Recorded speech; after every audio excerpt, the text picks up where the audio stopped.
Kalau teman-teman itu Bu, Dari ekonomi berarti ya. Ekonominya apa, Bu?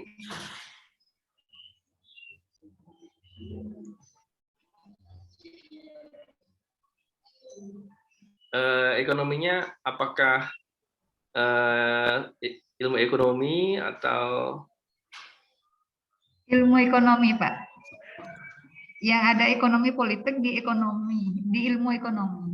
Kalau akuntansi manajemen tidak, mereka tidak mempelajari. Ya, makanya saya bisa mengerti sih. Kalau di sana namanya apa? Ilmu ekonomi ya? Ekonomi politik. Ilmu ekonomi, departemennya, mata kuliahnya ekonomi politik.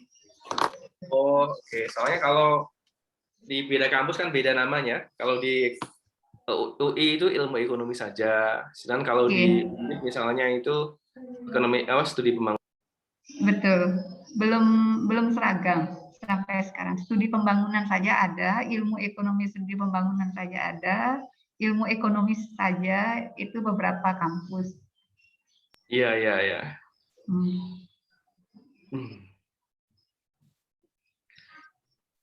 IESP kalau di Undip itu ilmu ekonomi dan studi pembangunan. Iya. Dulu saya hampir di Undip ISP.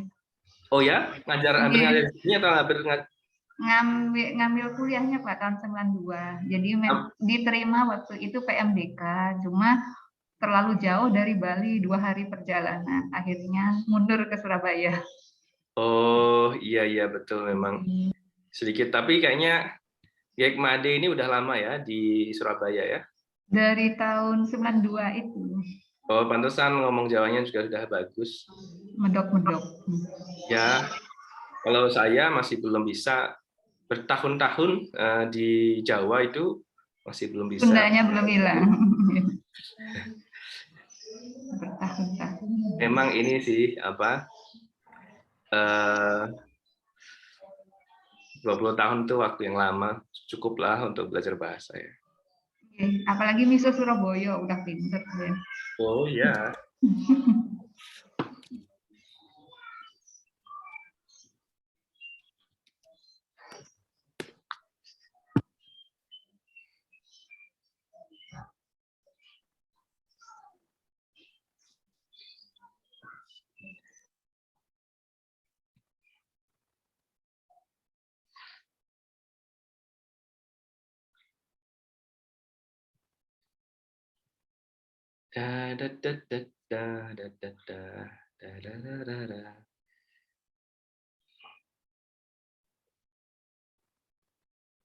Mas Wija. Ya, gimana Mbak Ambar? Yeah, so we have to submit the abstract. Yes, the due date is today. So I just want to remind everyone here. You only need to. It's not really an abstract. It's an idea of a writing. Is okay, yeah. Only 300 words, so it should be, quite simple. It only takes you 5 minutes, I guess, right? Okay, thank you. Yeah. Thank you for reminding, reminding me to reminding you. Yeah. It's me who reminds myself that I should finish it today.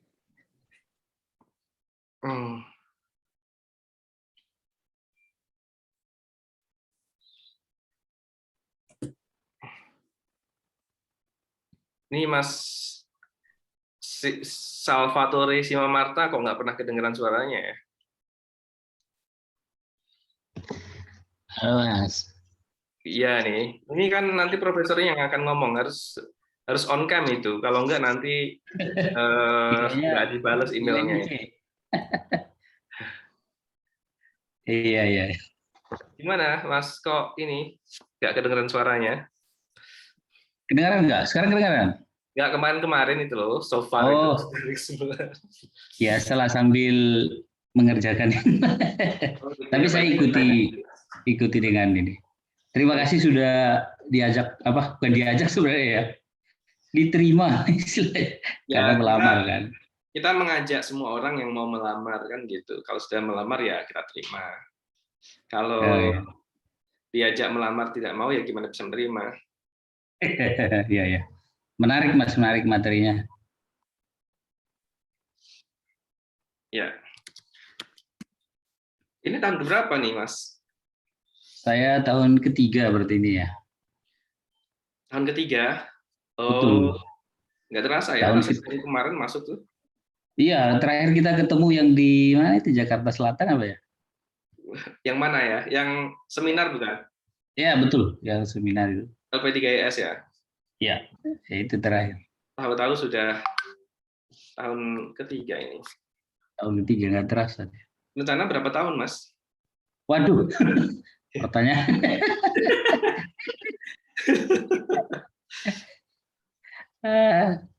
Ya biasa standar ya 4 tahun biasa ya, tapi kan Iya. sangat jarang ya pas persis itu, Iya. apalagi ada COVID ini ya. Iya. Kalau di Leiden itu rata-rata 7 tahun ya. Jadi masih Waduh. Mas. Itu Leiden ya, berat ya kalau di Leiden ini, berat kayak. Saya kebetulan tidak mau selama itu, nggak mau ikutin yang lain. Hai, Oh, Ros. kemarin berapa lama? Berapa lama jadinya kemarin? Anyway, Dr. Ross Topsel is here. Welcome. Okay. Hi everyone, Salvatore. What are you doing here? How are you? Yeah, we're good. Good. Yeah. Shouldn't you It's be writing nice your to see thesis? you at another event. That's right. Correct. Yeah. Salvatore should be writing his thesis, but every day he's in my class, and Ross, this is the day number 11, yeah, and he's always with us every day. So I doubt that he's doing on his thesis. Thank you for dobbing him in. Excellent work. I just want to sign down now. Sign off. Enough. Just Yeah. kidding. Yeah, but he just told me. He told me just now that he never put his camera on because he's busy doing his thesis. So I said to him before you enter the room, yeah, that now Ross would be, giving the lecture. You have to be on cam. Excellent, and good to see you've got a nice crowd here. What most of the people are sort of already experts in the field, like yourself and Salvatore, or what's the background? No, I'm not an expert. That's why I have this course. We have, but yes, we have lots of people from different places. Yeah, from Italy, from France, the Netherlands. But perhaps they were too early for now. But we have Elo here from Italy, and we also have some colleagues from Philippines, Myanmar, and also Malaysia, of course, Thailand too. So we have, yeah, because the intention is to, to learn about the democratic digital democracy, yeah, in these ASEAN countries. Okay, right. Yes. And we have also some journalist friends like Tri Ambarwati here, and some friends from Kompas Daily newspaper too, like Mbak Nina Susilo. We have also Mbak Anita Wahid here. Oh, but Anita Wahid is here as well. Yeah, yeah. Working on her. She should be working on her research proposal. Yes, yes. Yeah. Another student. Yeah, that's why I didn't say anything. I didn't open my mic because of that. Because you're busy working on your proposal, yeah, Mbak Anita. So there's a bit of a mix. Then, Wija, there's some people who know a lot, obviously, about Indonesian media, and then others from Italy and Thailand who know very little. Is that the crowd, or? That's right. Yeah, that's the crowd from Philippines as well, and Myanmar and Malaysia. So Right. the purpose is to learn about what's going on in Southeast Asia, yeah? Not just in Indonesia.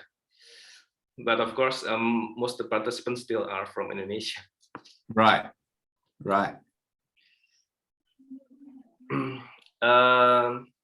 Okay, we will start in 2 minutes. Okay. Okay. Yeah. Sure. So I think it's been a long while, yeah, since we've met last time in 2012. You still remember that? Yeah, it has been a long time, but you've been very successful in that time, moving from Netherlands back home. Yeah. Not really successful. I just keep myself busy, and I want as many people as possible to get busy together with me. For instance, like having this summer course, and also we launched our book last week, in the LPDAS birthday, the 100 social political scientists Right. from all over the world to write with us and reflect together with us on the current situation in Indonesia. Yeah, I hope everyone is well and doing okay there. Obviously, very difficult time for Indonesia.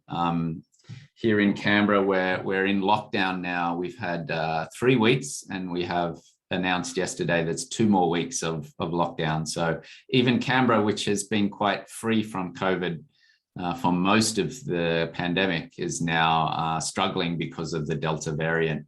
So I'm working from home. We're all working from home these days, and yeah, and no one's allowed into the ANU or to any institution or workplace. So yeah, you're only allowed to go out for essential services like exercise or shopping, food shopping. Yeah. So it's a bit of a shock for Canberrans because we haven't really had the wave of cases and deaths that other parts even in Australia have had. So we're adjusting, but Sydney is very bad at the moment. Okay. How many cases each day or average there in Canberra? Do you have the cases as well? I mean, you will probably laugh because it's so small comparatively, but it's about 20 per day cases. Okay. But of course, the rationale, the thinking behind it is that if you don't lock down, actually the whole territory of Australian Capital Territory locked down after 1 case, because they said, if once you let it get to sort of 100, then it will just go crazy. So that's right. It's an interesting scientific experiment at the moment as to whether the lockdown can reduce the Delta variant, because in previous variants, they could do that. You could lock down and it would go down to 0. But now in Australia, they actually can't do it. The Delta variant is too contagious and they can't stop it. So lockdown is now just trying to keep it like this instead of up like that. So everyone's a little bit depressed, I guess, in that, they know there's no sort of end to a lockdown until vaccinations reach 70 to 80%. That's right.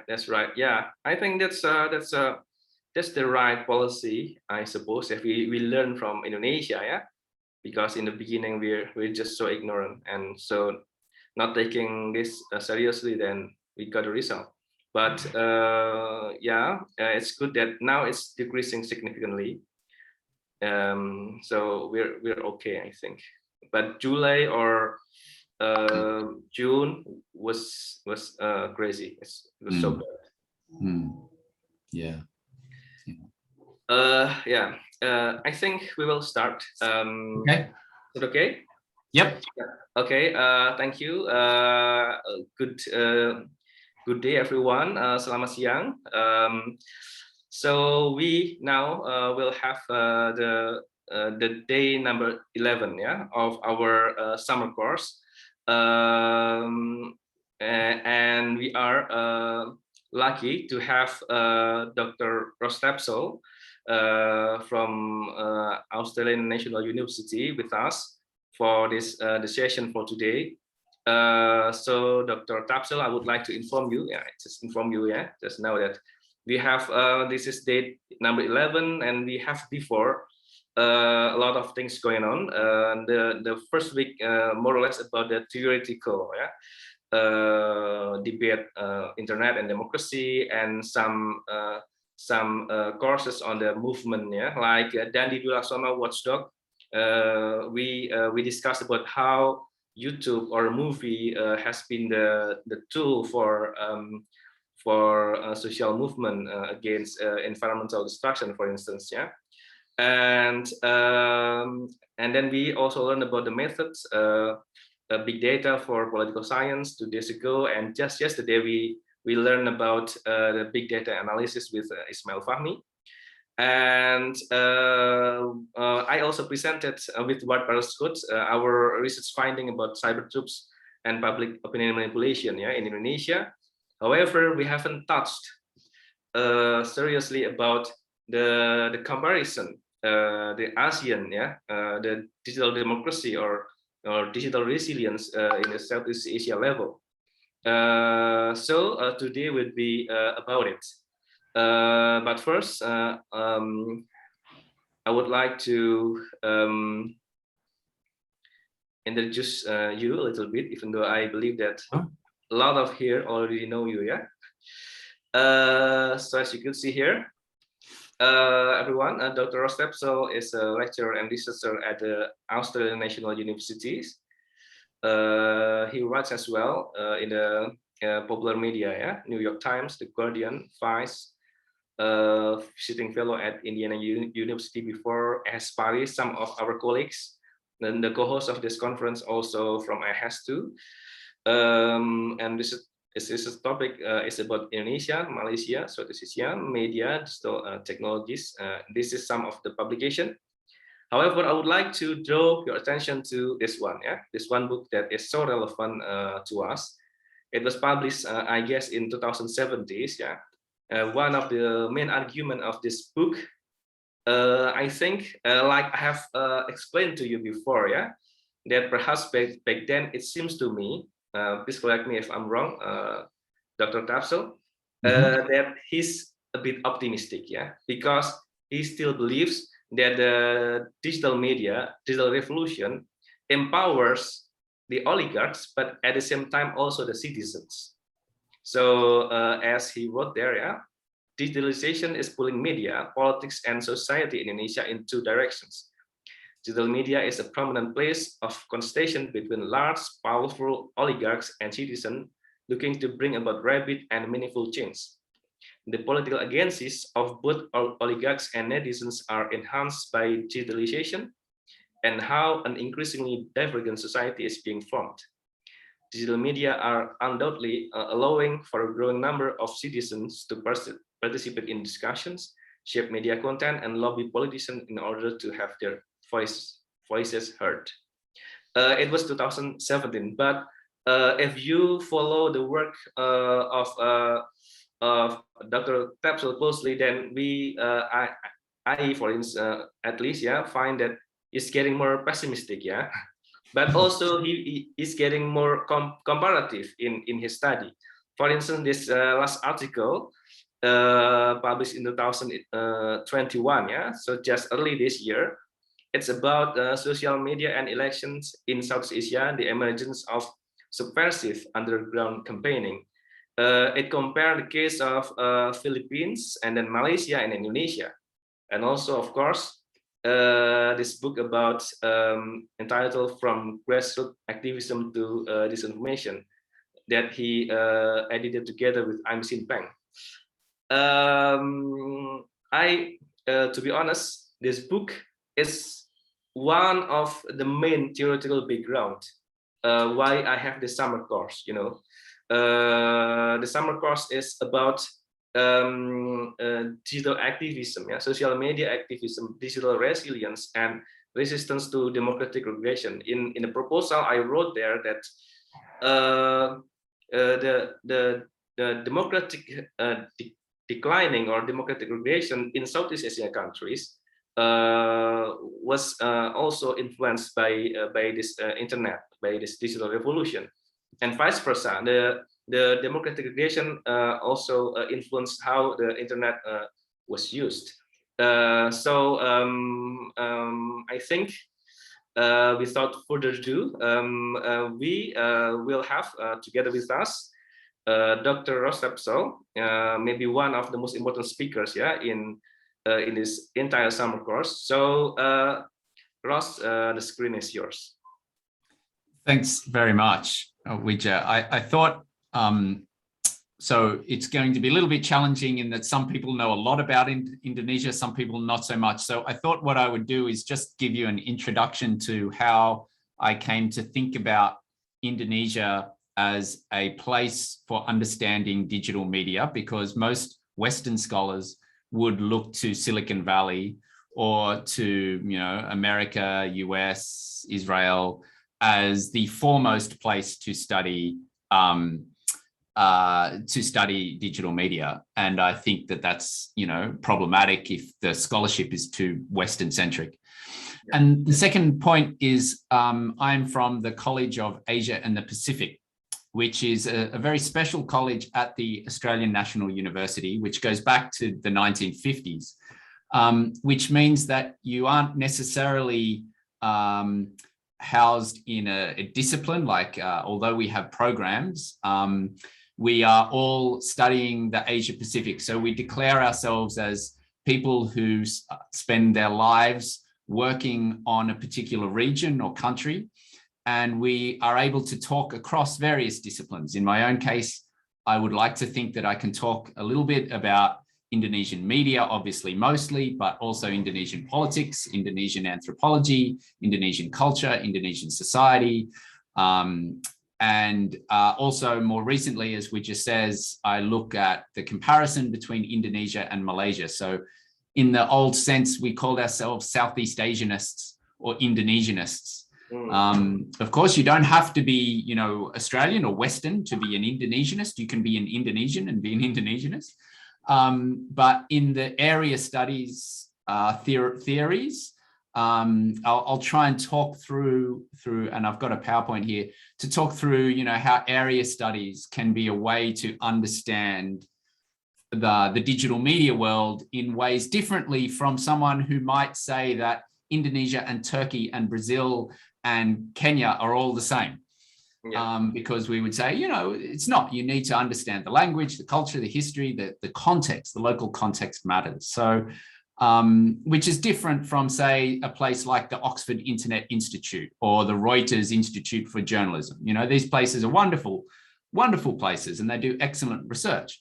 But if you are a Southeast Asian or you want to have a lot of depth of studies in Southeast Asian studies, you wouldn't go to a place like that. And we would say you should learn from the ANU and indeed the collaborations that we have with Southeast Asian universities.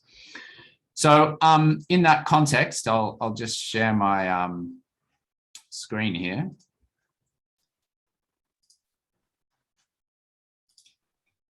Okay. So in that context, I guess, of course, all of you know where Indonesia is. Let me just start by saying that when scholars wrote about Indonesia and Indonesian history, they often wrote about political history.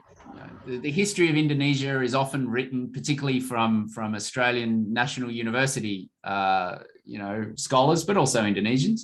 They would talk about how Sukarno became the president in 1945, and then in 1965, Suharto became the president. And then there was Habibie, and a period of democratization followed, et cetera, until Jokowi.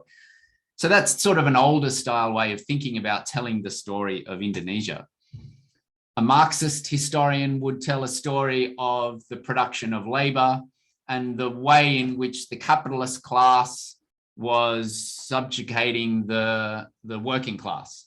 And so a Marxist historian would tell a story of how the Dutch colonized Indonesia, used their labor in order to make money in the Netherlands and sell products, at expensive rates in the UK, but for cheap labor in Indonesia. They would then talk about the role that the capitalist class plays in post-independence Indonesia, including through to today. So that's another way of telling the story of Indonesia through the idea of Marxism, which many of you already know. More recent histories would tell a history of Indonesia through the story of feminists and through women who have consistently been underplayed in historical accounts of the building of the nation state and the importance of women to Indonesian history. And more recent historical or anthropological examples would say, if you're going to tell the story of Indonesia, it doesn't need to be just a story about people. It needs to be a story about environment. And the people in the environment are intricately connected. And unless we understand human impact on environment, we can't understand the true story of Indonesia. So I'm telling you all of this because as a political scientist, you might say everything is politics. As a feminist historian, you might say everything is about feminism and gender. If you're an environmental historian, you would say one must understand the environment to understand the story of Indonesia. But of course, I'm not. I'm a media studies scholar and a digital media studies scholar. And I would say to understand Indonesia, you have to understand the history of media.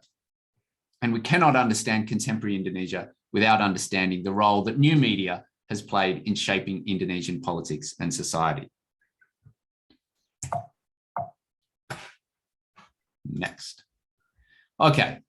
Now, some of you would know all of this, and apologies if I'm going over old stuff for some of you like Salvatore and Anita and others, but one way to frame the idea of understanding media is to frame it through the idea of this term, the medium is the message. Now, this term was created by Marshall McLuhan, a famous scholar, Canadian scholar, who talked in a revolutionary way in media studies because he didn't just talk about the form or the content. He didn't just talk about the content that was delivered. He talked about the form and the technology and the medium and the way that it is delivered. Now think about 1960s, we were often doing content analysis, right? Media studies scholars would get newspaper clippings, they'd put them together, they'd highlight keywords, they'd look at headlines, and they'd say the content is what determines the message. And the analysis of the content means this is what the media achieves. So content analysis was a really big thing in media studies back in that time. McLuhan said, you know what, like content isn't always king. Very common term, content is king. McLuhan was actually saying the opposite, that the medium is the message, not the content, which was revolutionary. And in fact, a lot of people thought that that was outrageous and thought that his stuff should be sidelined because of course the content matters, right? But remember, McLuhan was writing at a time when television was dominating American society in the 1960s. And television brought to America the Vietnam War, which brought into the lounge rooms of Americans the war in front and center in their newsrooms, and some of the graphic images that were displayed during wartime. Some of them are on the screen there. And it changed the idea of how Americans thought about their involvement in war because they were seeing it on the television. And it was not just about what the president was saying or what the reports were saying, but the images that were being pushed through on television. It was also at a time where the debates were first televised on national television in the newsrooms and in the lounge rooms of ordinary Americans. And McLuhan was writing at a time when JFK, young, good-looking, charming, charismatic, looking the fresh-faced new idea of America, was debating with Richard Nixon, who was old and hunched over and sweaty and not exactly a good television personality. Now, the point here is that if you looked at the content of what was delivered in those speeches, and they did surveys on this as to what people read through the media, read through the speeches, Nixon was the better speech. He delivered more details, it was more compelling, and the content was more comprehensive. But when you watched it and you surveyed Americans as to who they thought won the debate, the majority said JFK. So why is it that the content was better for Nixon, but everybody said JFK won the debate? McLuhan says it's because of the image of television. Television changes the content, it changes the nature, and therefore the image matters and the medium matters. And so this is thinking differently about the way that media might portray the way in which society thinks about politics, war, society, and so on.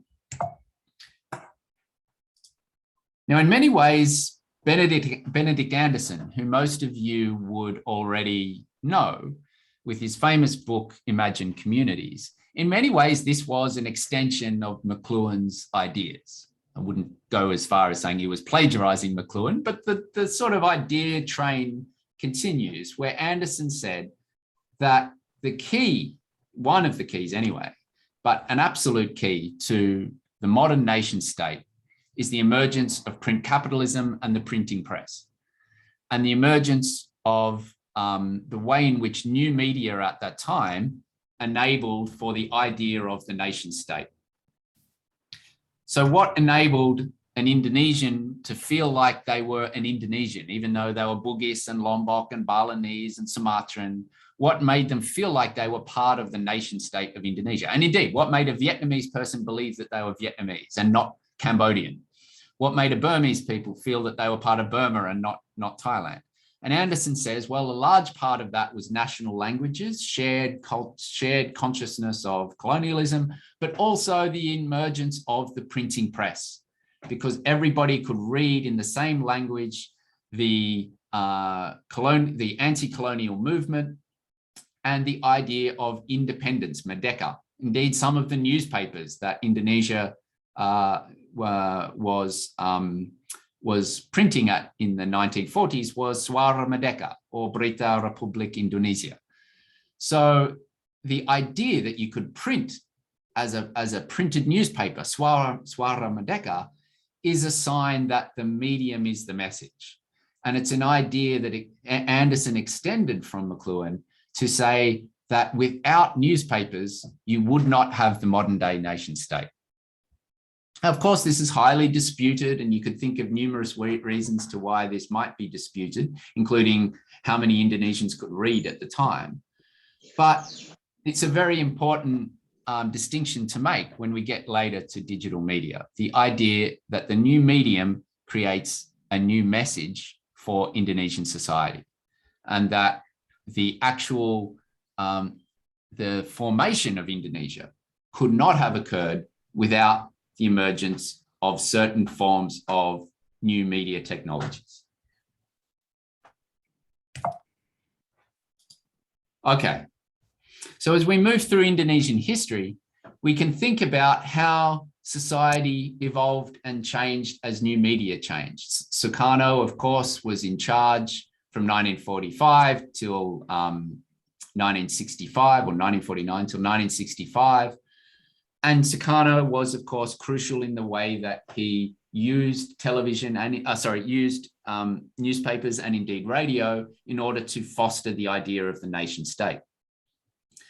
And it wasn't until a new media that was introduced in 1965 that Indonesian society changed drastically, with the coup and the subsequent killings, but also with the emergence of television.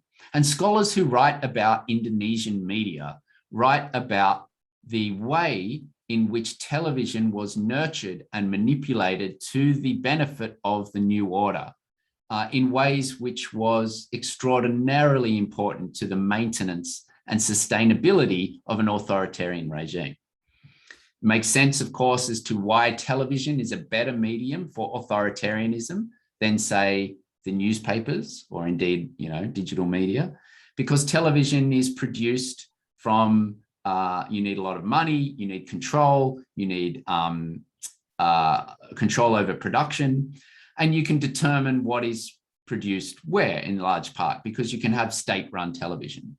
And so state-run television through TVRI, Televisi Republik Indonesia, was the most important purveyor or sending out of messages of the new order regime.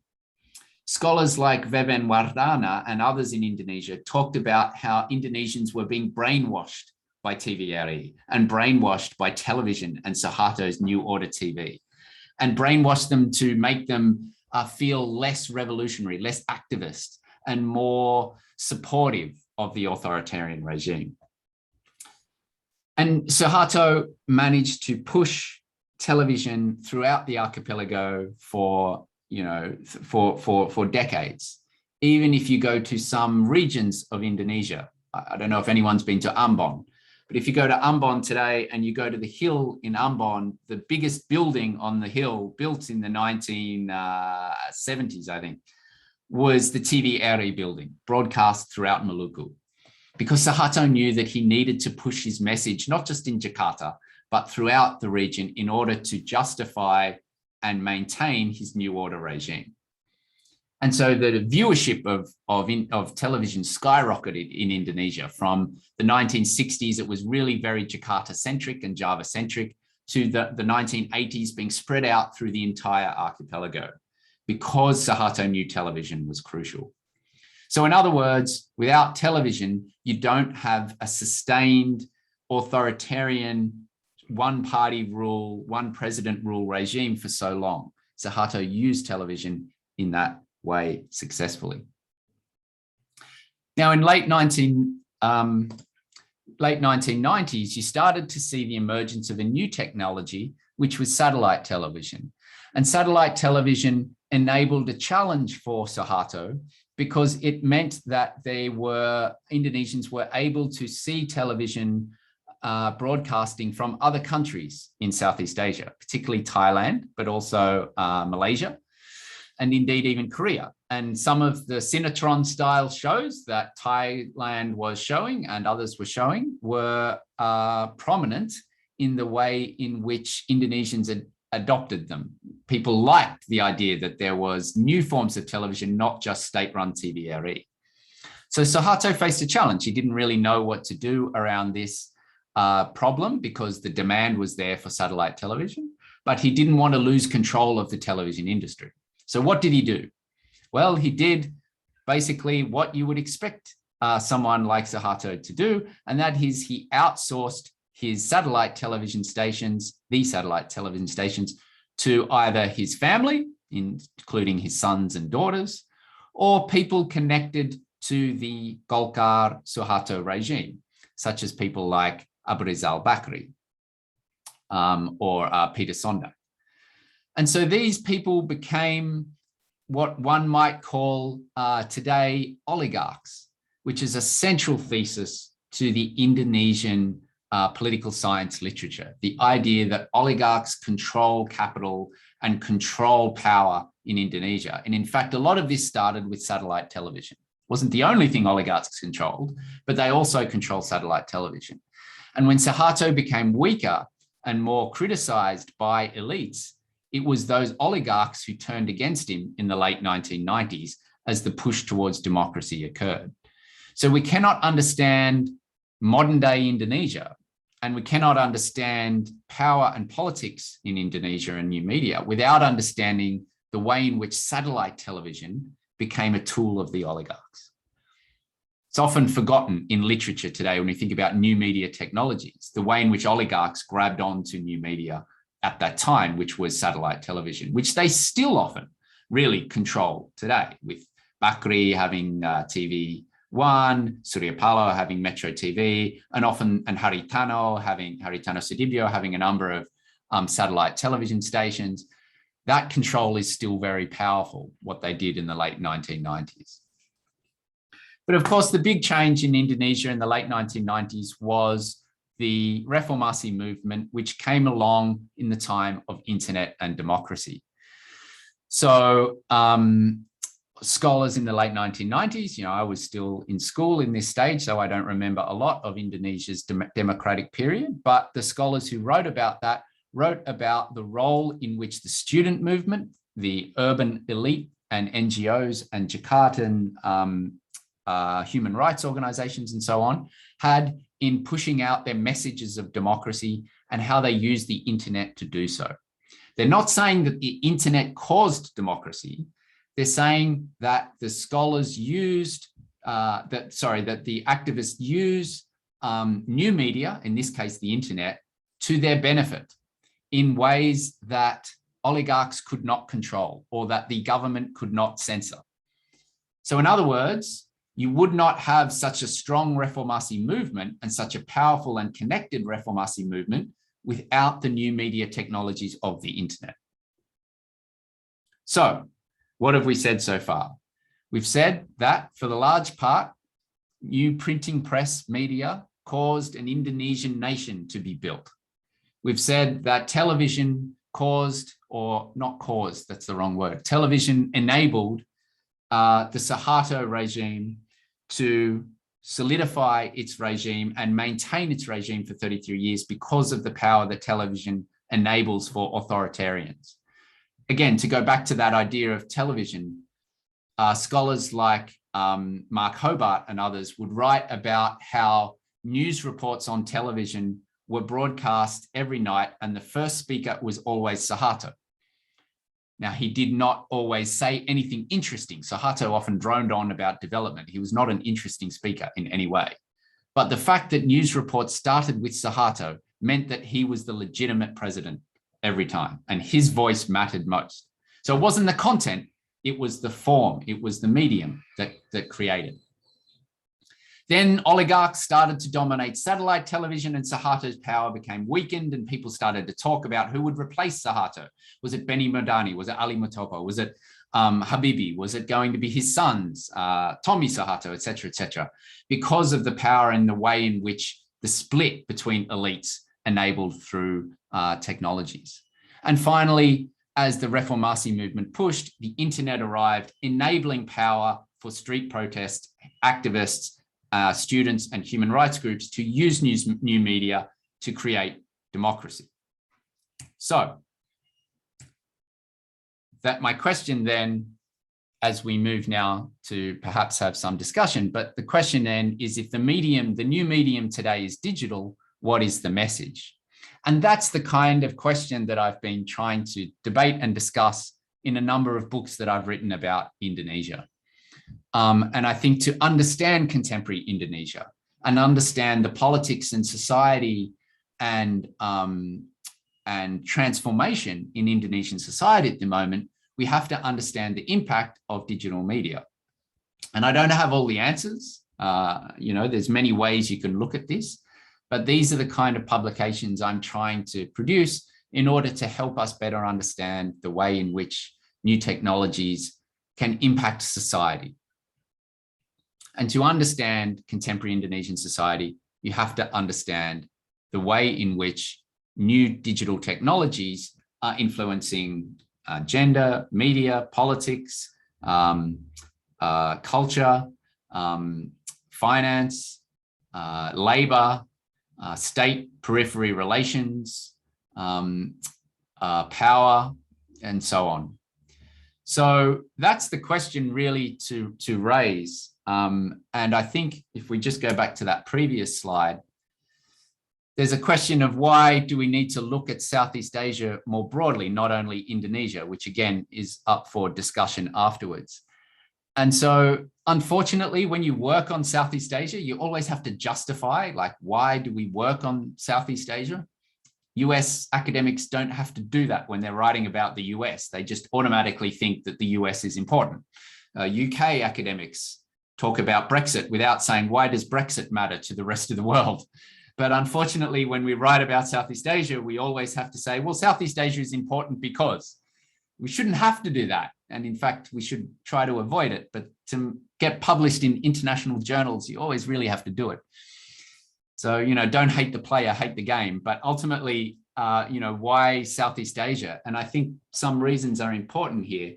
And that's just partly because of usage, the growth of social media in Southeast Asia that many of you would know, so I don't need to explain. But some of the stats are some of the highest in the world in terms of Facebook usage, in terms of WhatsApp usage.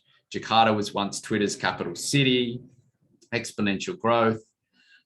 Because of the labor force, the way in which Southeast Asia has a long history of labor force in this area, either through, say, phone companies, like in the Philippines, and how that's merged into trolling companies, for example, but also digital campaigners and the way in which relawan in Indonesia, or volunteer campaigners, has merged to become buzzing or digital campaigning via online methods.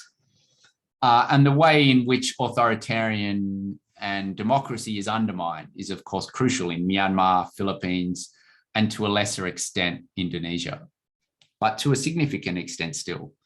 So that's why Southeast Asia, and that's why I think it's important to look comparatively. And as Widja has thankfully explained in the more recent stuff, I'm looking comparatively. So that's an overview, I think, of why I think this stuff is important and how we can understand Indonesia by understanding digital media, and why we need a Southeast Asia-centric approach, perhaps, to the way in which new media impacts society, rather than always thinking about things from a Silicon Valley perspective. So maybe we'll just have some questions there, and then later I can talk through some answers as to what I think some answers are. But maybe we could have some debate and discussion to begin with. What do you think, Widja? Yeah, I think, of course, thank you for your presentation, Ross. This is very interesting, yeah. The way you see the media is already one person raised his hand. But before we go there, I would like to perhaps start with your very interesting thesis, I guess, yeah. That medium is the message, right, and it still works until now. However, I also notice, yeah, if I follow your work, like I have I discussed before, you're getting more, more pessimistic, yeah. But of course, your pessimism is not because you are pessimist, but you just maybe present your empirical findings about the current state of digital democracy in Indonesia. In your previous book in 2017, you're still arguing that it's empowering citizens as well.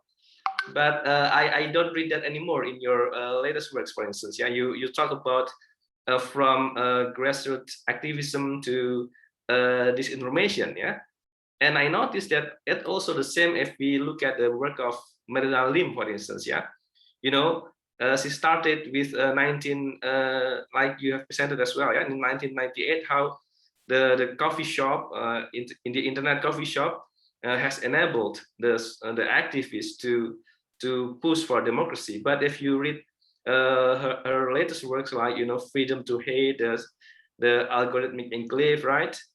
She's becoming more pessimistic. Yeah, even though when she was also here, right? In UNDIP several times. When I said that to her, she said that I'm not optimistic or pessimistic. I just presented the empirical findings. So actually, what I was wondering, puzzle for me as well, is whether maybe right that medium is the message. However, as you could see, if we the current state of digital democracy in Indonesia also reflects the democratic regression that is going on in Indonesia, and it also reflects the increasing the increasing power of the oligarch in Indonesia. So so I was thinking if that maybe the internet is just the reflection of the political economy dynamics or forces in the society. So they in this regard they use or they exploit the internet for their purposes. So that's why now in Indonesia we have cyber troops, right? Fake news, hoax, and also clickbait journalism, because it reflects the society or the political economy formation of Indonesia itself. So sometimes I was tempted to think that the medium is in the end is just a medium. So it reflects the political dynamic or economic political dynamics in the society itself. So I was wondering, what do you think about it, Ross? Thanks. Yeah, really great question and comments. So I guess there's two things here. Like, one is the media just a windsock, right? It blows with the prevailing breeze, and it's not really a contributing factor. If there's an authoritarian movement, the media moves that way. If it's a democratic movement, the media moves that way. So that is certainly, people have argued that before, and usually political scientists. But the question really now is, we've seen this rise of populism.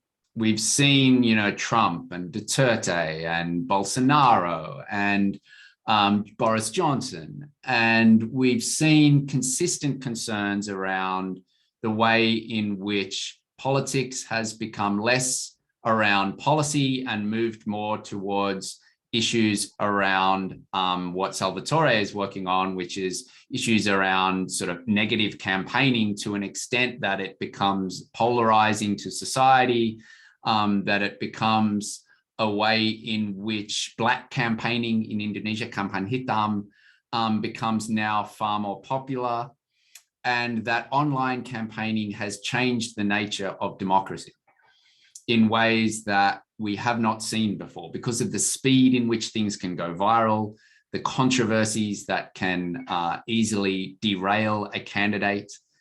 And also, how do we explain contemporary populism? Like, how do you explain Duterte and Trump and these guys and even Prabowo actually and Jokowi to an extent? How do you explain the way in which citizens engage with these campaigns, if not for better understanding the way in which digital media can make for fervent conversations online around identity politics, which Melina Lim expertly writes about, you know, with this idea of freedom to hate, and which we try to cover in this book around disinformation being a campaign tool. So there's a way, in a way, like as Melina says, we're writing up the empirical evidence because look at what's happening to democracy. In any indicator, democracy is declining in globally and particularly in Southeast Asia. And so digital media has to have some responsibility for that. Facebook, of course, in Myanmar, Philippines, people are documenting the impact that Facebook has in certain types of discourse.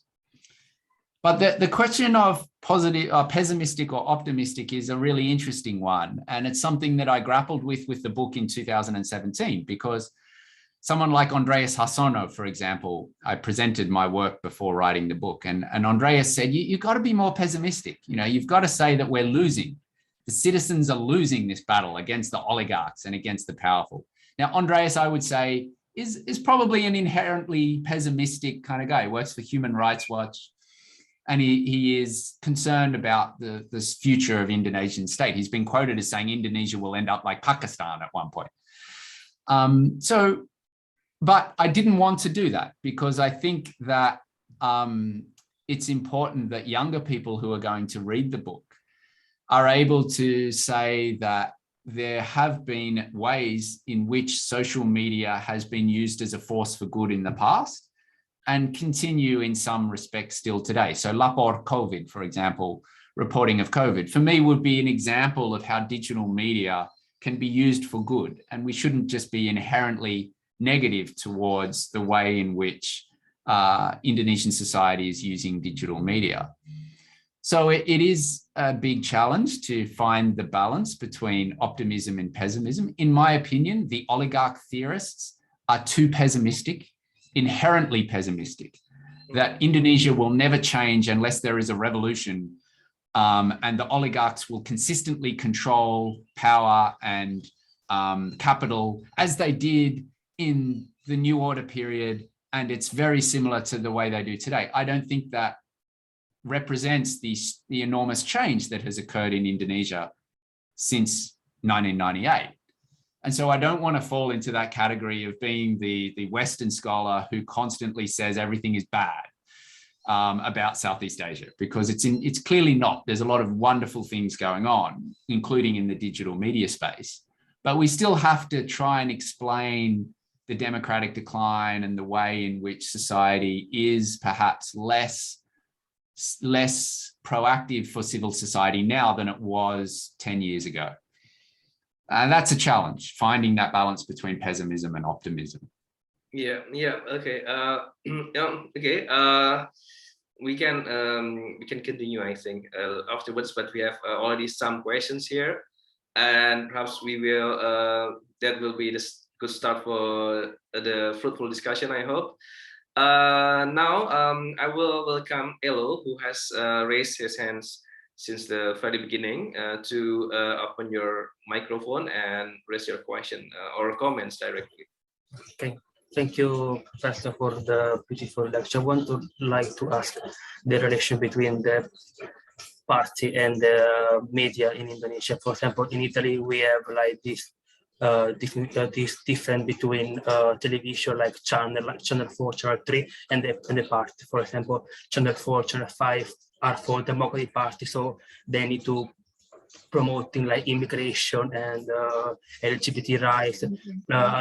Otherwise, Channel 6 are more for the right party, so they are anti-immigration. So in Indonesia, there are this kind of different also. I mean, the party choose the division where they matter, or is different. I mean, the correlation between party and television. Thank you.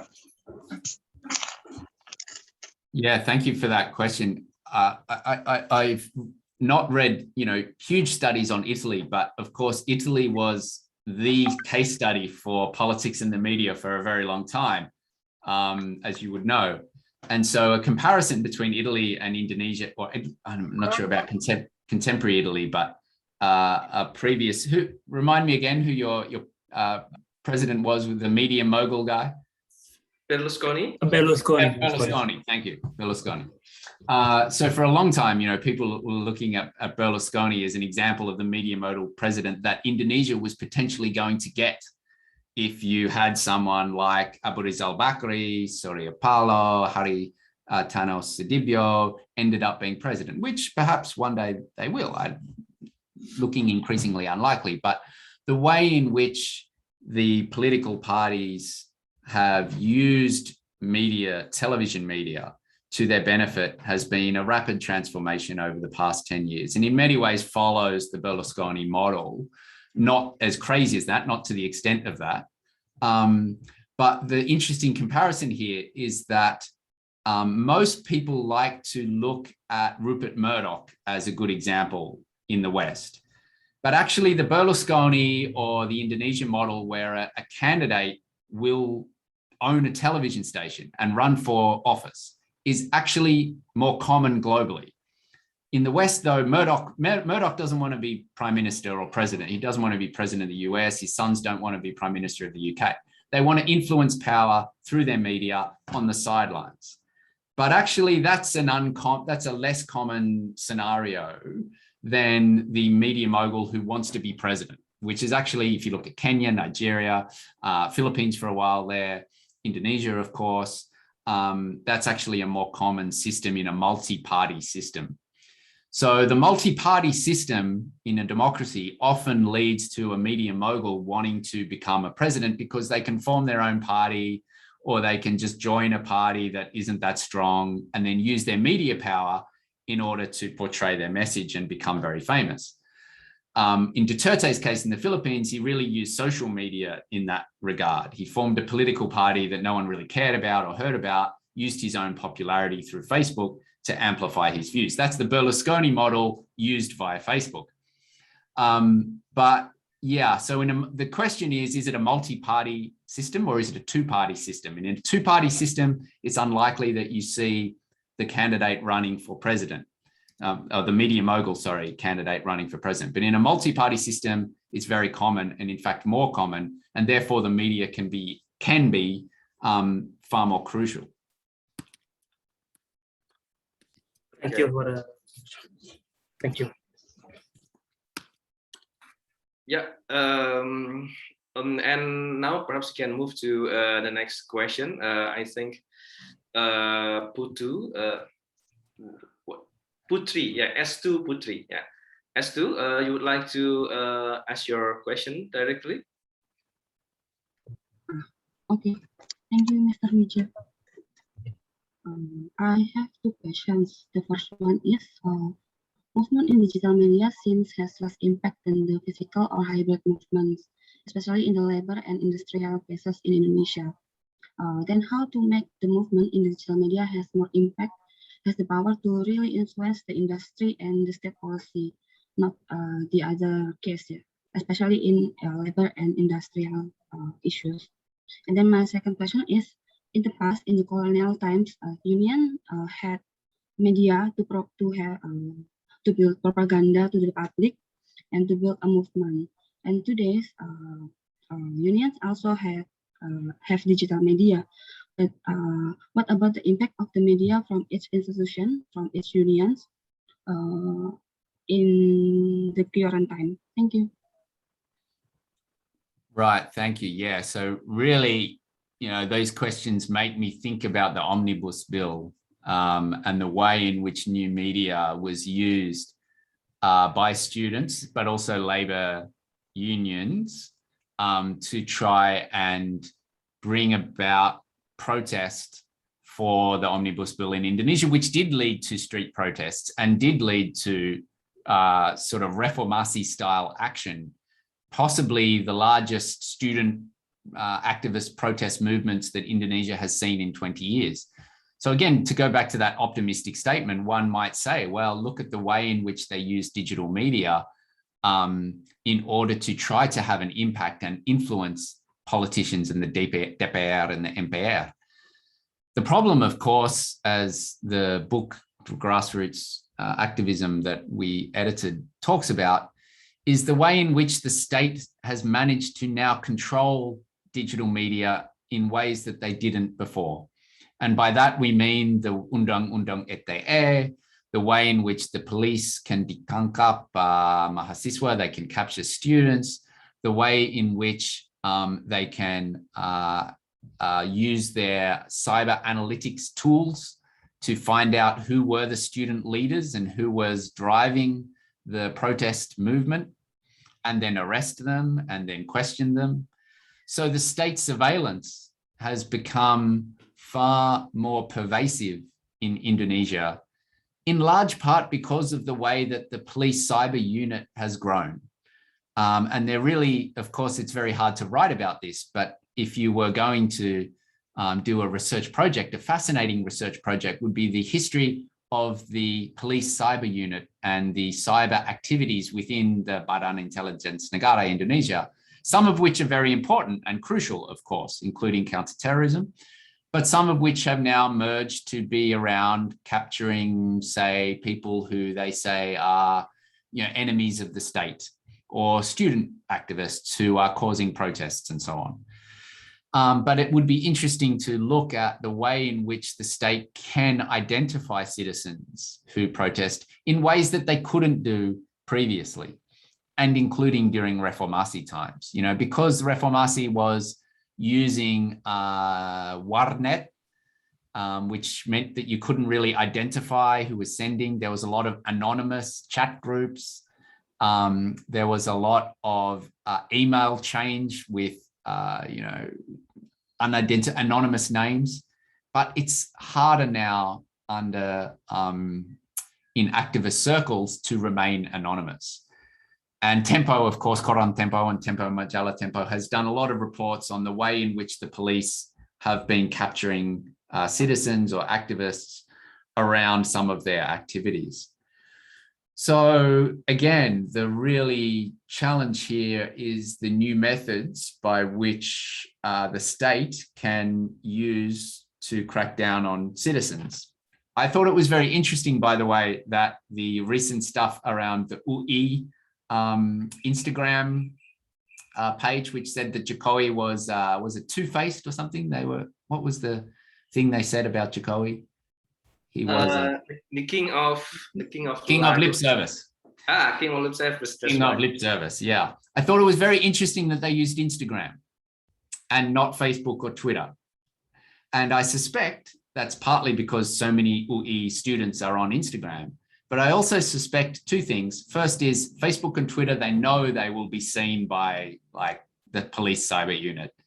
And secondly, we're seeing the politicization of Instagram in Indonesia in ways which has happened over time, but not so long ago, Instagram was not very political. Now Instagram has click farmers and political activism and news sites. And so another great research topic is the way in which Instagram has become the central place for, at least for Jakartans and Bandung and Java people, in the way that they consume news about politics. I'd love to see more writing about that in the future. Interesting, yeah. Maybe my next project should be about Instagram then, instead of Twitter. Yeah, or TikTok would be good as well. It'd be interesting to see the way in which who are the wives or not the wives, the mistresses of the DPR, MPR people put together that dance on TikTok. creative ways in which new platforms like TikTok and Instagram are being used. Remember in 2014, path? Did anyone have path? In Indonesia, you say path. Yeah, path. Yeah. No one has path anymore, really, do they? No one uses it. Mm-hmm. But for 2014, it was a very important platform during the Jakarta election. And so, yeah, what's happening now? Is everyone on TikTok doing dances, or is Instagram the key? It's very hard to keep up with some of this stuff. Yeah, but I haven't seen myself. Yeah, the dance of the mistress. I think you're more updated than me. I'll try and find it and put it in the chat. Great. There's also another question here, I guess, from Grinda. Would you like to ask the question or comment directly? Okay, thank you, Pak Wijaya, for the time. I want to ask about the role of social media company, because some researchers... Grinda, you cannot put your camera on. Okay, but the connection is slow, but I will try. Okay, good. So so it will be more communicative. Yeah, great. Thank you. I want to ask about the role of social media company, because some researchers say that they have some undemocratic attitude and just want to get the profit from the advertising. And then since the victory of Trump in 2017, many people say that their oligopolies condition is very negative to the democratic progress. What is how do they respond to the state policy, undemocratic state policy, such as online censorship? We can see in Indonesia, especially, there is some censorship about Habib Rizik and the other opposition figures, and there is some virtual police. Do they support the undemocratic attitude of the state and just think about the profit from the social media, or they try to promote the democratic values, such as democracy itself? Thank you. Yeah, thank you. Great. I've been to San Francisco, Silicon Valley once, and I've had various meetings with Facebook executives over the years, mostly in Southeast Asia. My overall reading of the way that social media companies think, and admittedly, I've obviously never met Mark Zuckerberg or Jack Dorsey or any of these guys, but the thing is, they've been so obsessed and concerned and unclear about what they're going to do around one issue for the past 4 or 5 years, and that's been Donald Trump. They've never had a consistent policy about what to do with him, and he changed politics through his tweets and through some of the Facebook messaging in ways that they are still, and researchers are still coming to understand. Like the protest on the Capitol in the US, how much of that was driven by Facebook? Must be a question for US researchers to answer. Does banning Trump on social media, for 2 years, does that stop his campaign for 2024? If so, is that a good thing? Or is that anti-democratic that he's not allowed to be on Twitter and Facebook? There are so many questions around what to do with Donald Trump that in many ways, Southeast Asia is much lower on the list, or any part of the world that's not the US has been much lower on the list for Silicon Valley. But even before Trump, there was this idea that Southeast Asia is a place for growth, in user growth, and for advertising growth. So a company like Google would start an office in Jakarta, and mostly all their employers would do would be try to convince businesses that they should register for Google. They weren't there trying to stop disinformation on YouTube, for example. Facebook has policy advisors whose job it is to report back to Singapore, which then reports to Washington, which then reports to Silicon Valley. These people are wonderful people often, but they don't often have much influence over what might happen in Silicon Valley. And they can get very frustrated. Some of these people, their job is really just to show face. They might go to the Menteri Komunikasi oh yeah, pa, oh yeah, pa, oh yeah, pa. And you know, they go back and they report it, but nothing ever really gets done. They're policy officers, usually who've been working for foreign NGOs or diplomats who know how to placate officials. So overall, I would say that the tech companies have not been concerned enough with the issues in Southeast Asia. The exception to that might be since the Myanmar Rohingya issue and Facebook was accused of genocide, that they started to take Myanmar very seriously in ways that they didn't previously in other countries in Southeast Asia. And so the Myanmar election of 2020 was a very important election for Facebook. They really wanted to make sure that they didn't come out looking bad because material around genocide was going to be spread on the pages. But for the most part, you know, Southeast Asia is not inherently crucial to the day-to-day operations of what people are doing in Silicon Valley.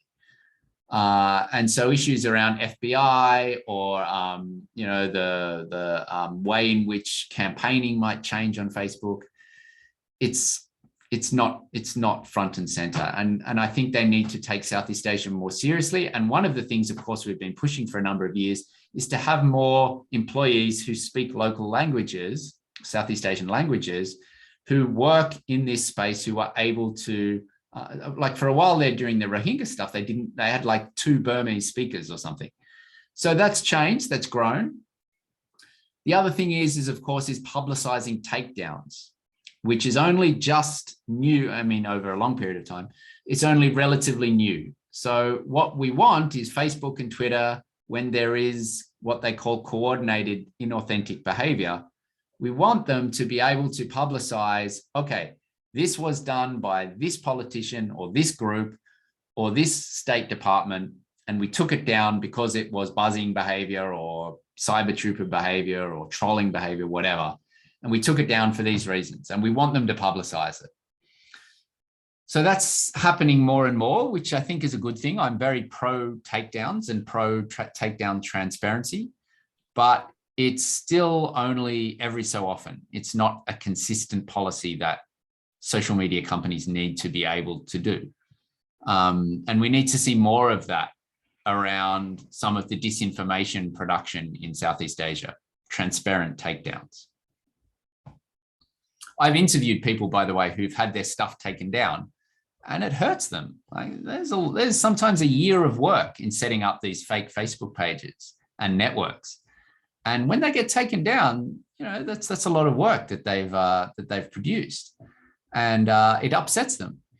So I think, you know, ultimately that's probably a good thing.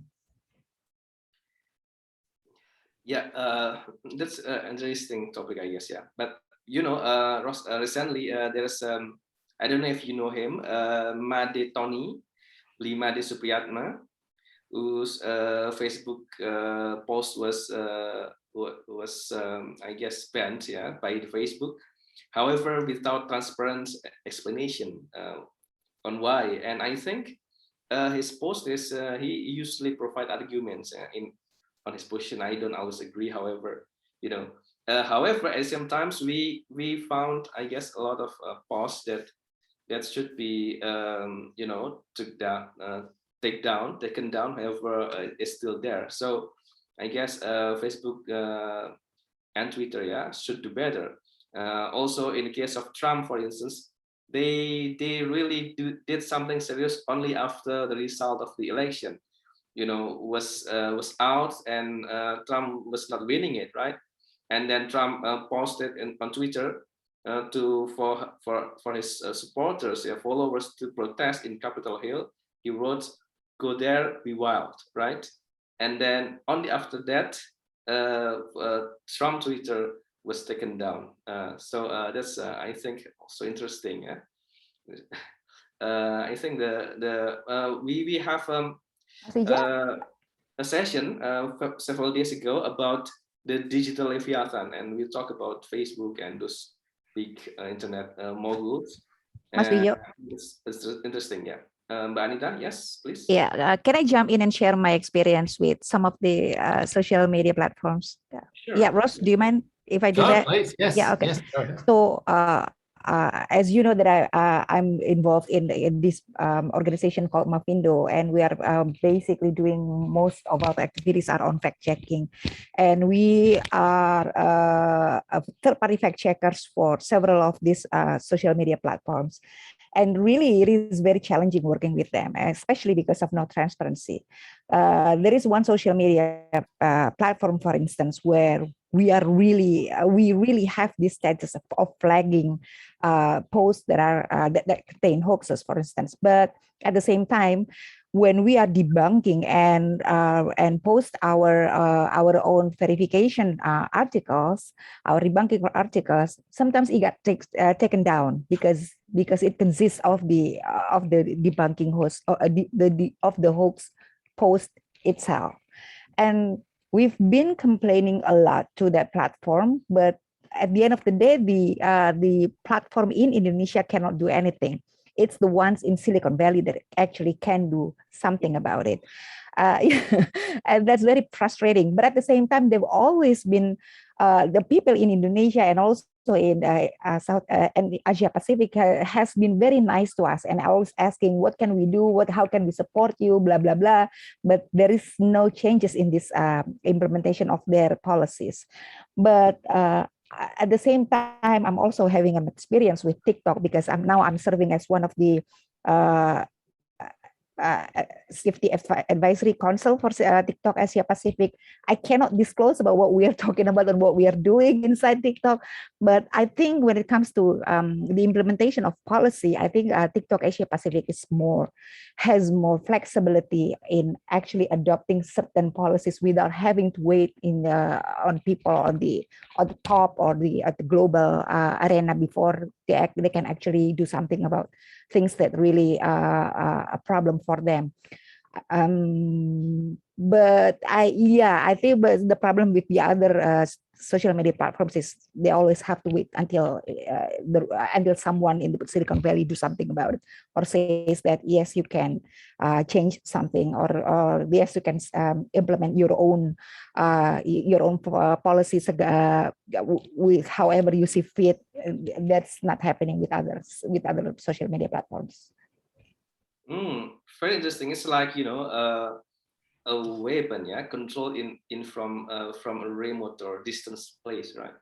It's like Ross, you have any comments on it? Yeah, I mean, the non-disclosure agreements are really interesting, I think, in social media companies. It's interesting, Anita, that you can't say anything despite being on a panel and you're not a TikTok employee. But as some of you probably know, but if you are to go just to have one meeting with someone inside an office in Facebook, they make you sign a non-disclosure agreement just to enter the building, that anything that you discuss in here is not, is not to be used later. So, I mean, I've been to media companies all around the world, the New York Times, the Indonesian media oligarch companies. I've been to the Indonesian presidential palace and interviewed the president. I've never had to sign a non-disclosure agreement. It's only when I go into Facebook or Twitter that it's a compulsory, or Google, that it's a compulsory thing. So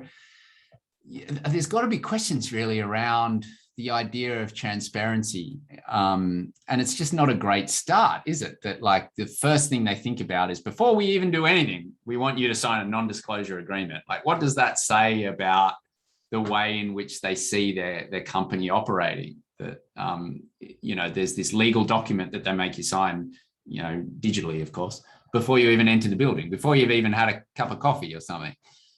So yeah, it's an interesting insight into the way they see their companies. So that reminds me again to our discussion yesterday or several days ago about digital Leviathan, because they're more powerful, it seems, than the state itself. There's also a question from Tri Amarwati. You would like to ask the questions directly. Yeah, thank you, Mas Vija. Can you hear me? Yes, yes, we can. Okay. Thank you, Dr. Tapsel. I just for my understanding from your explanation before about the Southeast Asia internet, do you think that why is the internet is increasingly used for enabling the democratic regulation in Southeast Asia today, while in old time it was a great news for democratization? So do you really think that right now the Southeast Asia media and also the social media or probably the big media in Southeast Asia is showing the authoritarianism in the practice? Do you really think it is so? Yeah, thanks. Great question, and a really hard one to answer. Scholars, of course, have tried to write about this, and I guess there's two schools of thought. The first one is that the argument would be that whenever there is a new media technology, that it is often used by forces for good to begin with, in large part because the state or security forces are usually slow to be able to crack down on such behavior. And also, generally speaking, those in power are probably not the most innovative innovative people, so it takes them time to realize what's going on with new media. So let me give you an example. As I said, with television in the 1960s and 70s, television was seen as this really important medium for the anti-war movement, that without television, you would not have had the anti-war protesters against the Vietnam War in the West.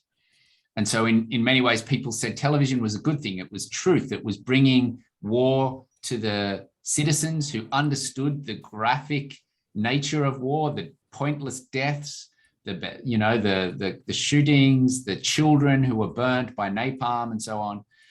And so the idea was television was a reformist medium. By the 1980s, people were talking about television as being controlled by powerful state and oligarchs, and by the term that they used for the television was the idiot box, that it was not a progressive medium anymore, that it was used to try and dumb people down. And television was seen as a problem. Too much television was seen as a problem. So we could argue that that is also going on with the internet, that in the first instance, internet and then later social media was used by activists for reformist purposes, and it was enhanced their messages in positive ways to begin with.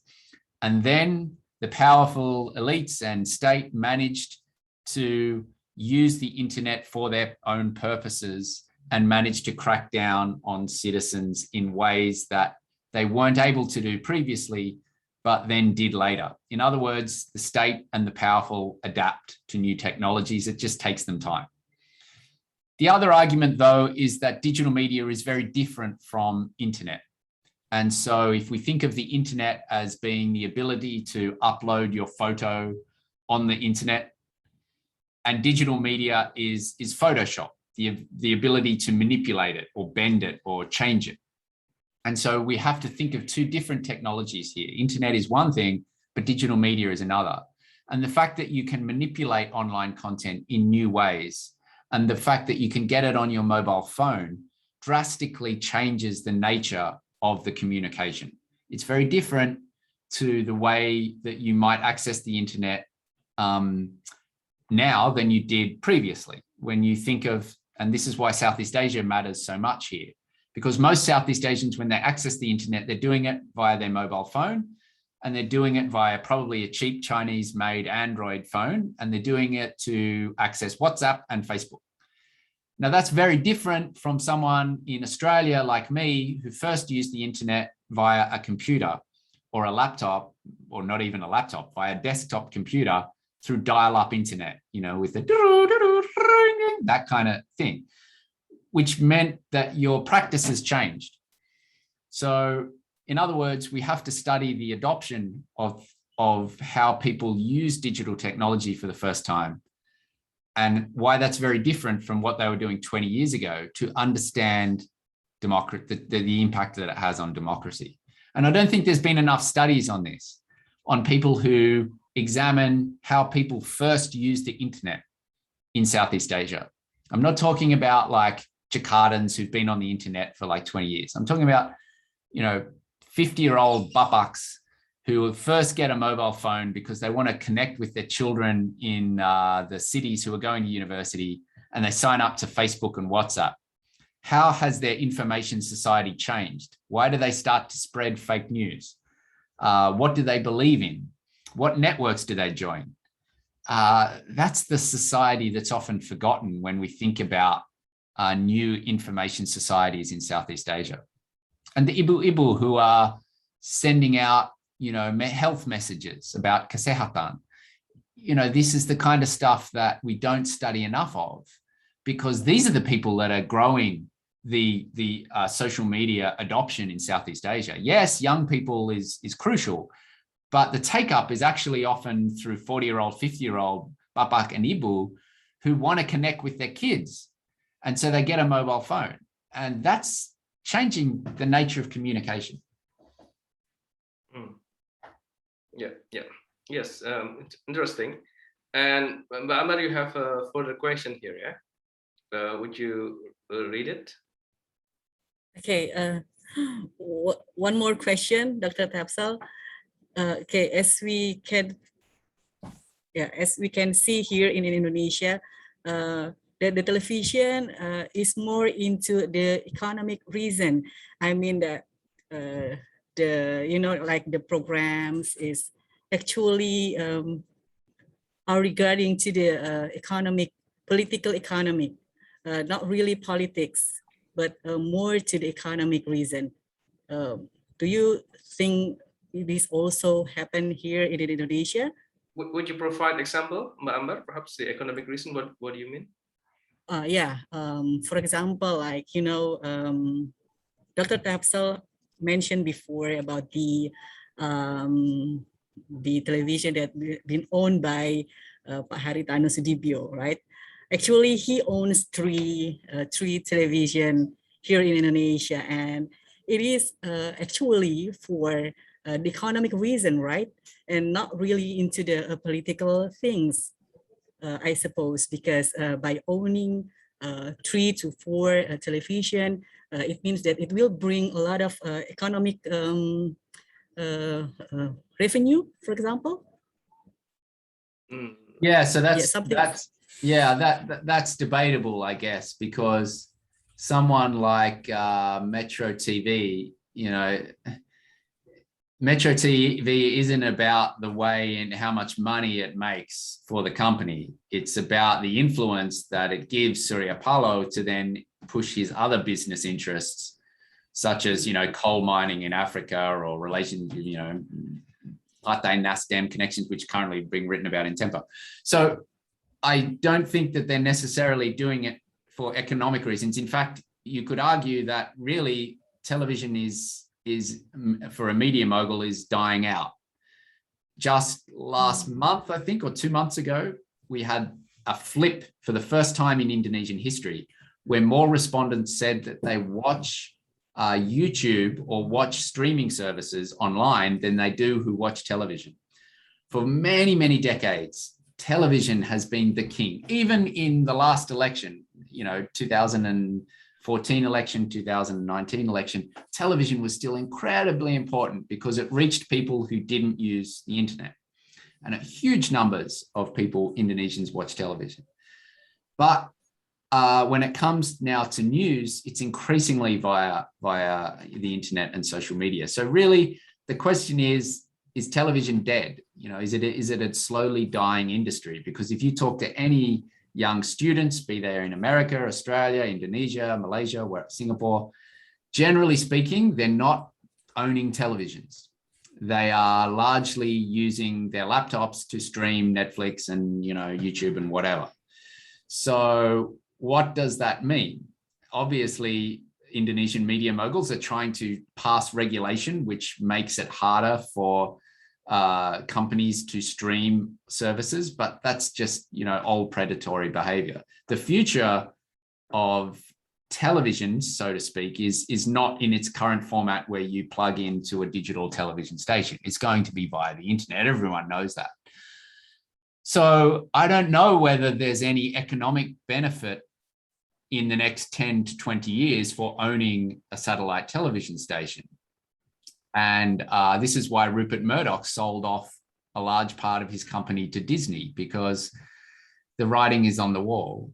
Having said that, who knows what will happen in the future around the way in which we engage with content online. But I think you're right. Previously, television was all about making money post-Reformasi, because advertising revenue in television was incredible, particularly for advertising during Sinetron shows. But now it is declining. And I think we've seen that in the Philippines in some ways, with Duterte managing to become president without the backing of major television stations, which is quite unique in the Philippines. Mostly they are connected, similar to Italy and so on. So maybe in Indonesia, these television moguls won't be so crucial. Yep, interesting. Okay, we will move on to the next question. However, Restu wrote here that her second question was not answered yet. Maybe you forget it. Her points about the use of the media for the union in the old days and why it's not used now. Is that your question, Restu?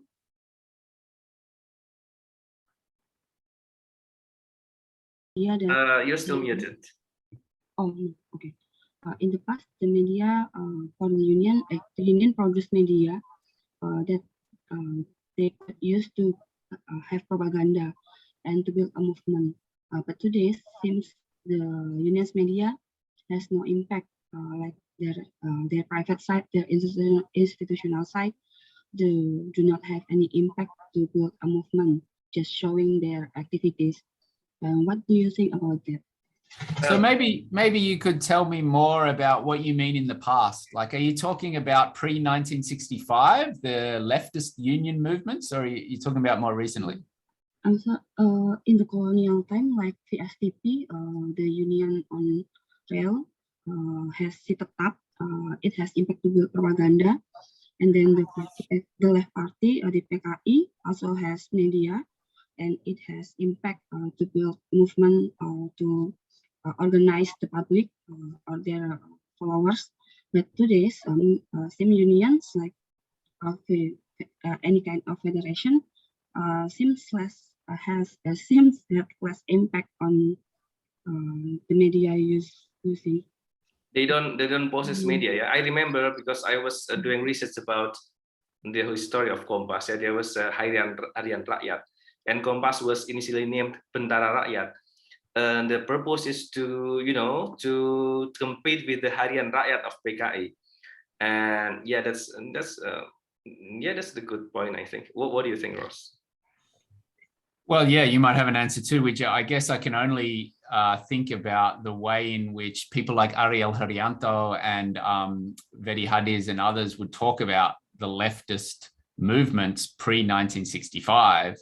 And they would say, or Max Lane would be another, they would say that since 1965, there has been no left in Indonesia. The leftist movement was wiped out after the Getekebulu S and the subsequent killings. And since that time, these media has been banned, of course, by Suharto. Any leftist media was banned, any pro-PKI media was banned. And that in many ways remains the same, that organizations such as unions, which might look to start propaganda pamphlets, could look like they're leftist organizations. And Ariel and Vedi and these guys would say that Indonesia's leftist and union movements have never recovered. Someone like Michelle Ford at USID would also perhaps have more depth to that and talk about the role of unions in the labor movement in Indonesia. I'm not sure whether she writes about media very much, but she would certainly say unions are still highly influential. But yeah, I think it'd be interesting to do an analysis on what media they do these days. Do you know, Widja, like what union media exists? I will will add something first to you, and I will, Oli Tronquist, he wrote a piece for our book, the Democratic Regulation in Indonesia. He makes a point about that the missing of leftist analysis in explaining the democratic regulation in Indonesia. So basically, more or less, I guess it's the same, with other scholars, right? That we missed this leftist group and movement. So there's no ideology to this union, and I think it explains to some extent why there's no media, because Harian Rakyat, for instance, the function is to ideologisasi, to ideology. I don't know how to say it, but to socialize, the ideology of the union. But I think since there's no ideology, quote unquote, so maybe the media is not used anymore. And there's a point here. What about in the progress? The progress, in the progress, So I think the progress is, it doesn't belong to any unions, any labor unions or any political parties. It's just, I think it's an attempt to bring the ideology back in, I suppose, but it's still far from success, to make a movement that has an ideological basis. That would be my take. What do you think, Ross? Yeah, I agree. Yeah, that sounds. Okay. So there are already a lot of questions here. First from Pradipa, and then from Salvatore. Okay, I will start from Pradipa. Perhaps you want to ask it directly. Yeah. Thank you, Mas Wija, and thank you, Dr. Tapsel. I'm very interested in your talk, especially in your point on the shift of political conversation to Instagram or TikTok. What do you think about those platforms' media affordances that can enable certain form of action that cannot be done in other platforms? I mean, why those platforms instead of, for example, YouTube? For comparisons, scholars have talked about the rise of American far-right movement through the use of YouTube, where people would go into a rabbit hole of far-right videos.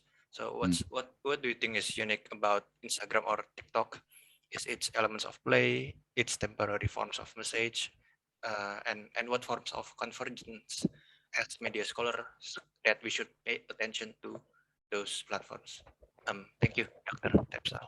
Thank you very much. Yeah, thank you. Great question. Immediately comes to mind a colleague of mine in Pacific Studies who looks at TikTok in the Pacific, which has huge uptake, which makes sense because dance has been crucial to the history of the Pacific and cultures of the Pacific. Dancing is, it's very common. It's done in households, it's done at ceremonies. And so to publicly dance in front of your friends and your family is normalized. And therefore TikTok, of course, would therefore do really well in the Pacific. I'd be interested in what other people think, because I don't have a good answer on this, but dance, of course, has a long history in Indonesia. So perhaps the uptake of TikTok in Indonesia is, particularly by young people, is also because of that culture of dance. I don't know, but I do think that Instagram's popularity has a lot to do with the visual cultures that Indonesia has a stronger connection towards. Because although Facebook and Twitter is also very popular, Indonesians are using Instagram in new and innovative ways, in ways which perhaps should not be too surprising, because Indonesians are very visual people. And in visual cultures, there's lots of anthropologists who've done long histories of visual cultures in Indonesia, from Muslim cultures, Islamic cultures, through to ceremonial cultures, and the idea of the visual being crucial. I'm trying to think of Pam Nyland, and there's another anthropologist, I've forgotten her name now, who writes about visual cultures in Indonesia. So I think it is really interesting to think about the growth of Instagram in, say, news sites or politics, but the visual nature that Instagram provides that maybe Facebook and Twitter do not. So yeah, I do wonder whether also this is of course just throwing out ideas, but the narciss element, you know, narciss is a term that Indonesians use regularly. No one really talks about that too much in Australia. We don't talk about being narciss. Oh, come on, narciss, like this kind of stuff. So I wonder whether the nature of self-promotion maybe and like joking, to be narciss is you can joke about that, but in Australia, if you called me narcissistic, I would be quite insulted. So is there a cultural element around self-promotion via photography that is more acceptable in Indonesia than would be in other cultures? I think is interesting to think about. I remember going to an art gallery in Jakarta, which was basically set up just for Instagram. And the lines were enormous, you know, and it was packed out every, in Tangerang, kalau nggak salah, I forget exactly. And, you know, that's something that just sort of shows the cultural connection that probably you would not get really long lines for a museum like that in Australia. You know, people would think of it as a little bit sort of, I don't know, a little bit too narciss to go along to a museum and take photos of yourself and put them on Instagram, purely set up for Instagram. But in Indonesia, it's perfectly acceptable. So I know that doesn't answer your question around politics, but it is interesting to think about historical cultures and the way that new media might be connected to them. Other people might have a better answer than this. Very happy to open that up to other ideas if anyone has any theories. Is there anyone want to comment on it, about the use of TikTok or Instagram or other media? Okay, perhaps as we're waiting for other comments, there's a question and comments from Salvatore. Would you like to ask it directly?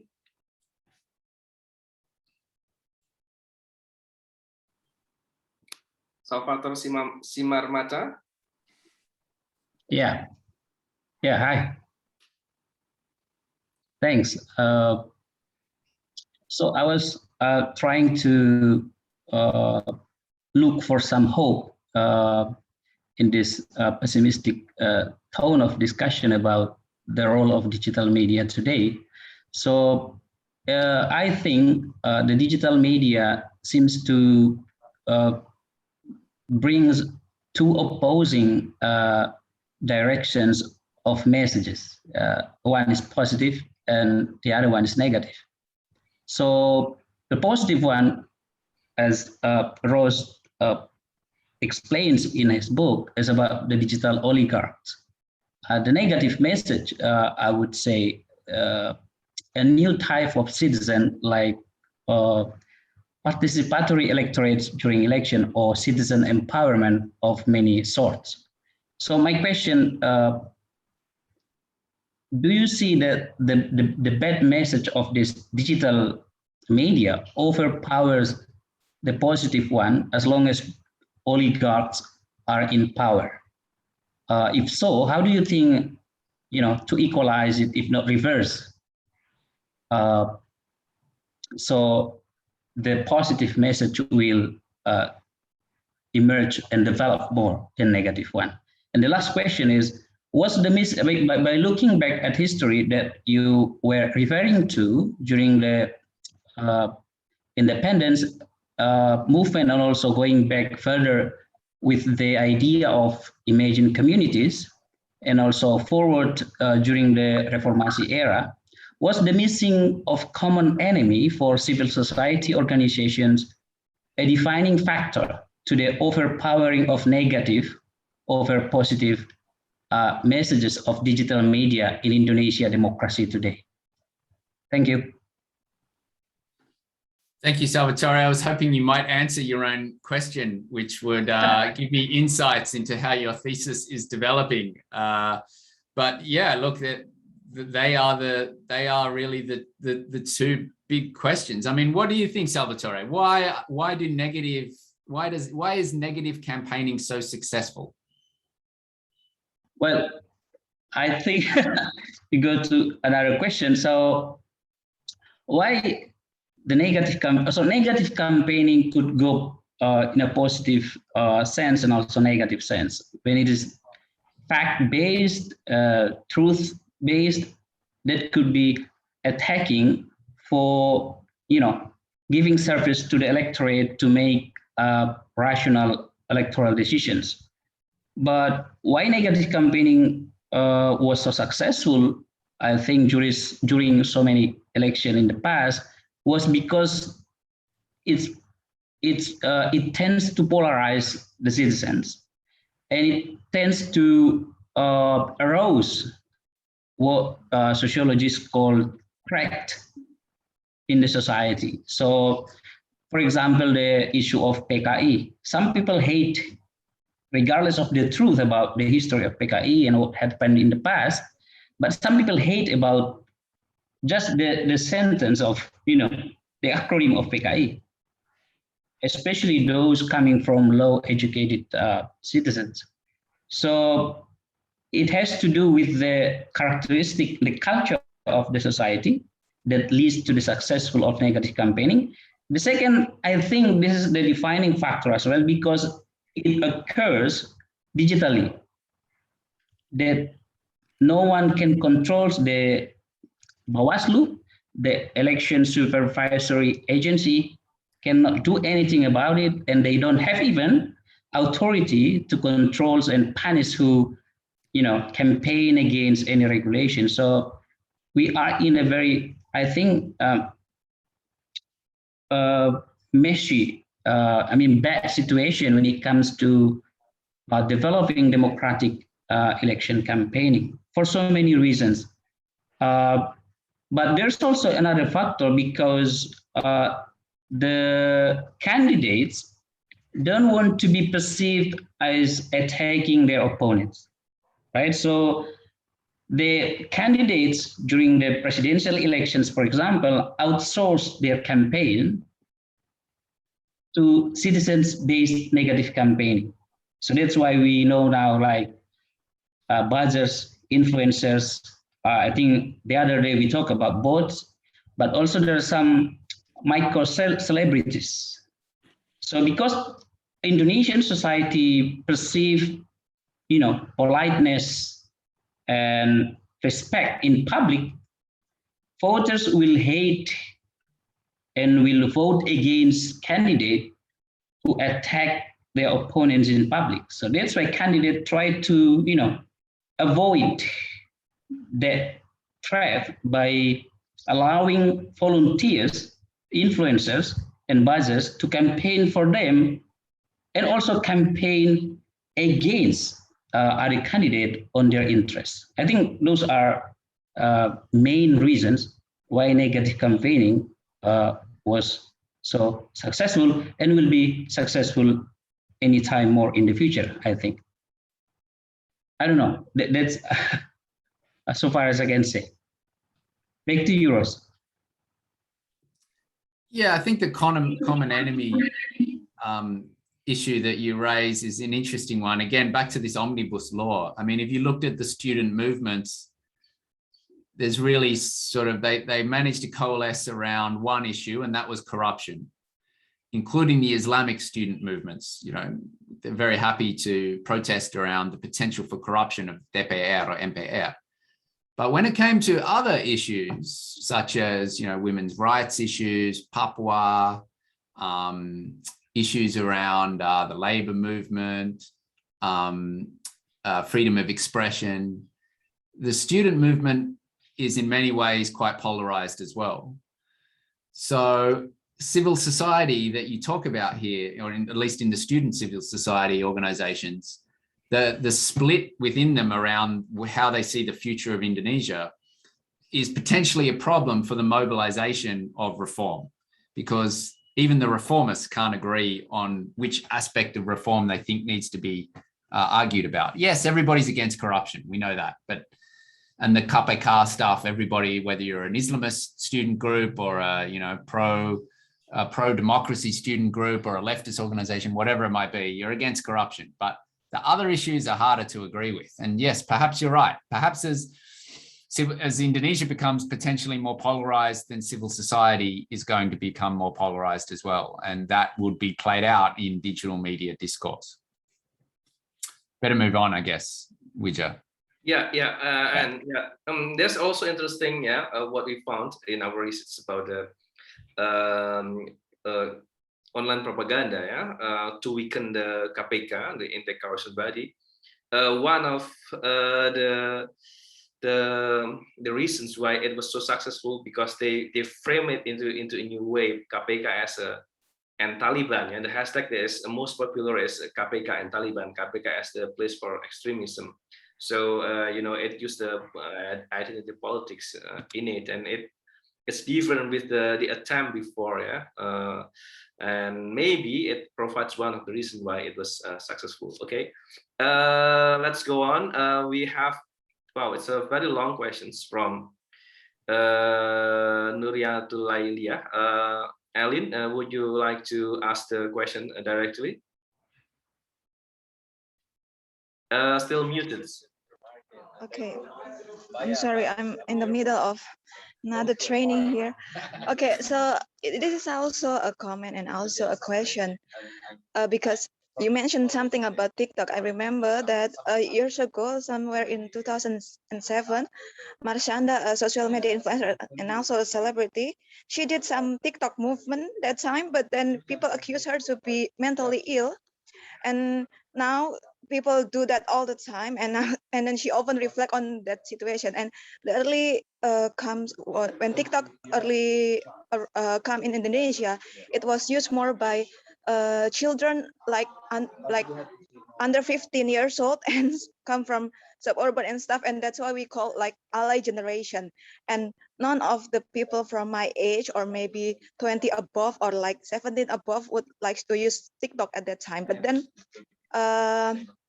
it's a good endorsement by other social media influencer from various background to put the TikTok to higher class, and then we all now use that.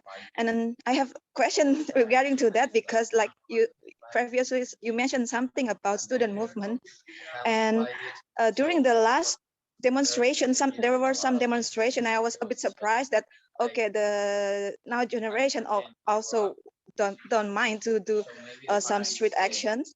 And how was the message spread? Because I was like, I've seen that something that they're often using Instagram compared to Twitter, but like that kind of political messages like demonstration and used to be distributed to be more likely to be distributed via Twitter than via Instagram, but they don't really use Twitter anymore. So how was that happen? And how do you think that it would change the way how social media affect to the life of the people in Indonesia? As you said, now we become very, like you mentioned, now we become very easily narcissist, and I can and the way how social media affect us so much on that. How would it shift in the next in the next generation ahead? I mean, like my kids now they're only 6 and 8, but when something on YouTube said, "Mama, there's things happening on that," and oh, son, you don't have to believe everything on YouTube, and then like you just believe instantly. So I need to, and it's like it's hard to believe what's media to be trusted right now, because like even what you call like media mogul with their many different kinds of media also take the sources from what's viral on social media. So it's like, okay, now it's the other way around. I don't know. So what do you think about that? Thank you very much. Yes, that's very interesting. Ellen is now in Germany for doing her PhD on it, I guess. Yeah, and now I'm actually in Netherlands right now. That's why I'm sorry that I don't. Oh, so you travel to Netherlands? Yes, for training. So this is the first time training without mask and things. We get tested, so it's good. Oh, okay. What's your PhD on, Nuriatul? On social media, yes. My PhD will be on NO preachers on social media. On what? Sorry, NO preachers. preacher. NU Nahdlatul Ulama preachers NU on social media. preachers. Yes. Yes. I'm researching on the 3 platform: Instagram, Twitter, and Facebook. I'm going to see from some respected NU preachers. Yeah. Okay. Enlighten us, my friend, doing research about preachers, but in TV. Yeah. Okay, Ross. Yes. I guess the last point of Ellen is she's trying to say that the media, the mainstream media, is now amplifying the trending in the Twitter. Just to make it to make it clearer. Okay, Ross. Yeah. You can respond. Yeah, I mean, look, the short answer is I'm not going to be the best expert to talk about this, because it's going to be the younger generation of Indonesian scholars who are going to be really across the current trends, such as yourselves, the current trends on Instagram and TikTok, and the way that messaging and cultures are changing. So I'll end up, reading all your work and I'm sure learning a lot from it. But I do find 2 strands of research interesting on this. The preacher stuff is really interesting, and Widja would know many, but also the work that Eva Nisa at ANU, Martin Slama in Austria, Bart Berendorf in Netherlands as well, is looking at digital cultures. And there's no doubt that the growth of Instagram preachers is really important study to look at the way in which they might influence political views or religious views and obviously another guy, Hu Wai Wang in Malaysia, has looked at it in a comparative study in Malaysia and Indonesia, which is also really interesting to look at the comparisons. So I think there's clearly a trend where the Kiais and others are worried that Indonesians are moving to be more influenced by Instagram preachers who are not qualified. They haven't done their studies the way that we've done, and they're very much who are very used to the old pesantren style, ceramah style discussions. And that's shifting enormously in terms of the influence that people like Abdul Somad and others have got in Southeast Asia. So yeah, I've never done any research on it myself, but I find their work really important and fascinating. And of course, the way in which politicians then try to get influence from them and have them photographed and endorse their candidacy is a big part of a modern election campaign. So that's Instagram. I suspect one of the reasons why Instagram boomed in 2017 in Indonesia was because people moved away from the fighting from buzzers and the trolling and the kampret and cebong stuff that was happening in Twitter and Facebook, and they moved to Instagram because it was a calmer space. It was a less politicized space. It was a more beautiful space of photos and travel and beautiful people and celebrities. And so in a way, Instagram was an escape from the day-to-day politics that was permeating Indonesian election campaigns. As you say, or others have said on the chat, then once it becomes popular, then the influencers and the political parties and the student groups and everybody else tries to move towards Instagram because they know that's where the eyeballs are. So the more popular a social media becomes, the less organic the discourse and the more politicized it becomes. So perhaps people will move away from Instagram and onto onto TikTok, but maybe it will be a bit like Path, where it was only big for a short time. And in 5 years' time, there will be another platform that really dominates young people's hearts and minds. That was certainly the case with Path. Memes on Path was a big thing in 2014 election, and now nobody did it. In part because Bakri bought it, and once Path was bought by Abrizal Bakri, and then it was sold to a Korean company that didn't know what they were doing. So yeah, sometimes these platforms only have a short lifespan. But I guess the TikTok thing is definitely something I don't know enough of. There's a group over at Curtin University looking at TikTok, cultures of TikTok. You can find them online, who are doing great stuff. Yeah. Yeah, maybe we will have, there will be coming soon, yeah, another platform that will be so popular and stealing the heart and minds of the younger generation. We never know, right? I personally haven't loved TikTok, not love, yeah. Even I'm not really into it, yeah. I don't know other generation or other friends here. Is there any other question here? Is there anyone who wants to give comment or questions? Or perhaps I will give the screen to Mas Tommy if he's here, because he comments several times, yeah, in the chat box about TikTok, I guess. Mas Tommy, are you here? Oh, okay. I think he's Yeah. Oh yeah. Yeah, Mas. Sorry. Actually, I don't have any comment. Thank you for Dr. Tapsel for the comprehensive explanation. I think you comment about TikTok, right? Or someone, and you're doing research about it. Yes, actually for my webinar this morning with the Lemhanas, the National Resilience Agency, I made a project of reading Indonesia by using social media research, and then I communicate with Pak Abdul Malik Gismat. Probably you know him.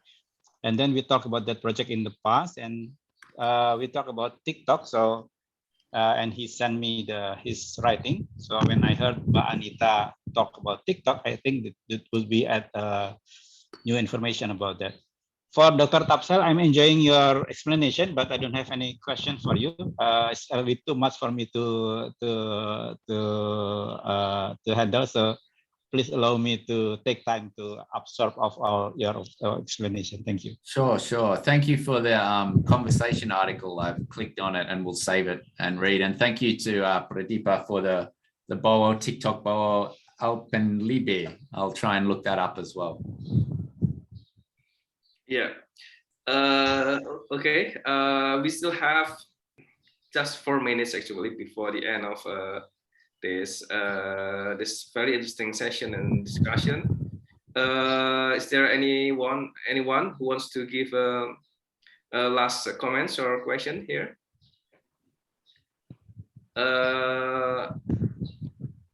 Putri, you look like writing several comments on the chat room. Would you like to raise it here? Estu Putri, Mbak Estu. Okay. That's okay. That's all right. Okay. All right. Thanks, everyone. Thank you. No, not yet. I still have one last. I keep one last question, Ross. So, you have elaborated very well, yeah, about the question from Ambar about in the old days there's a new platform. It was very good, and then in the end, the politician, the oligarchy, or whatever it is, the status quo occupy it. But it's important to also understand the logic of a platform, yeah. So the medium, to some extent, has played role. We have to understand the platform. So in these two theoretical debates, let's say, what do you think, or can it become complement each other, or in which side you are? Do you think? How do you see yourself? How do I see myself in terms of what I think is the future, or what is your? I don't understand your question. My question is the two theoretical debates. Yeah. In one hand, let's make it very simple. That the media is just the medium. So if it's used by the society, then it empowers the citizen. But if it's used by the elite, then it empowers the elites. But on the other hand, medium is not just medium. Medium is the message, right? So we have to understand the logic of the medium to really understand, to explain or the change or continuities in society. Let's say it like that. So you see yourself belong to the first group or right. And why? Yeah. So obviously, as my presentation sort of suggested, I think that the idea that new medium is a message in that it empowers certain groups in ways which we must understand is important. I don't see the media as just, influenced and a windsock and just blowing with the prevailing breeze. I think that, at the heart of good media studies scholarship, we try to explain the trends that, in so many ways, society is changing rapidly. And just the fact that we're on Zoom, being able to run a webinar during a pandemic is a further indication of that, and how is that going to change even more? The fact that we're now doing all these things online and, face-to-face after the pandemic is going to change in different ways. I mean, there's been suggestions that, universities won't ever be the same, that conferences, that flights, and in an era of climate change, we're going to have to justify traveling in ways that we used to do before. And so what does that mean that we have to? Also, I think the idea of multitasking, I mean, most of you are multitasking at the moment. So what does that mean for a society that is constantly doing 2 or 3 things at once? Psychology studies are looking into it, computer science looking into it, but also in politics, like what does it mean that we are constantly distracted and getting short messages, sharp messages, not a lot of depth? It'll be really interesting to see, but I think we really have to examine the impact that these new media is having on the message that we're bringing, and that the future of the world depends on it. Okay, I guess your answer will be it's not just a medium, right? Sure. Okay, great. I guess so let's please everyone join me to thank to Dr. Ross Tapsel for his wonderful observation today by giving applause from your own screen. Thank you very much. Yeah, I missed the in-person applause or the in-person interaction that you'd get. That's right. But hopefully one day in the future. Yes, hopefully. I guess the pandemic also forced us, to deal with this new platform too, to become more digitalized. That's the words. Yeah. Okay. Thank you, Ross, for joining us. I hope we can meet again, in the future. Thanks, Wijaya. Face to face. See you, everyone. Thanks, Wijaya. Yeah. You're welcome. You're most welcome. Thank you for coming. It's really a very nice discussion. And anyway, everyone, we will have at 3, 1 hour from now, another session with Masaki Okamoto. Please don't miss it. Masaki Okamoto will be speaking about network analysis. So it's gonna be the method.